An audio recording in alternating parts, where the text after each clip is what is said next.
Une vague se brise sur le rivage et laisse derrière elle tout un tas d'éléments. Des éléments qui contribuent au bon développement du paysage et d'autres dont on aimerait se passer. Ça, c'est les étiquettes des bouteilles d'eau. Ah, Elles étaient en papier avant, bah maintenant ouais, elles sont en plastique. c'est vrai. Du plastique, mais aussi Elle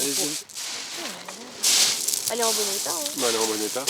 après les grandes marées d'équinoxe, depuis 6 ans, les membres de l'association SOS Laisse de Mer se rassemblent sur les plages du Nord pour nettoyer le littoral. 150 personnes réparties dans 5 groupes s'activent pour collecter les déchets au milieu des galets. On va ramasser pendant 1 heure environ. Et puis il y a un groupe dédié à la caractérisation des déchets. Nettoyer les plages, c'est vertueux, mais savoir d'où viennent les déchets, la typologie, quelles sont les sources de déchets plastiques, ça donne un sens à l'action. Anouk vient régulièrement ramasser les déchets avec son père, une cause qui fait sens pour elle. C'est nettoyer la nature, quoi. C'est un peu l'avenir. Une fois les déchets collectés, il est temps de les mettre en lieu sûr. On dépose les sacs, hop, un peu d'eau. Puis de les caractériser.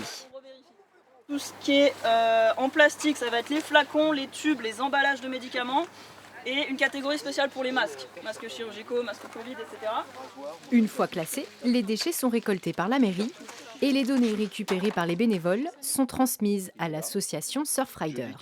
C'est Sophie, artiste plasticienne, qui est à l'origine de l'association.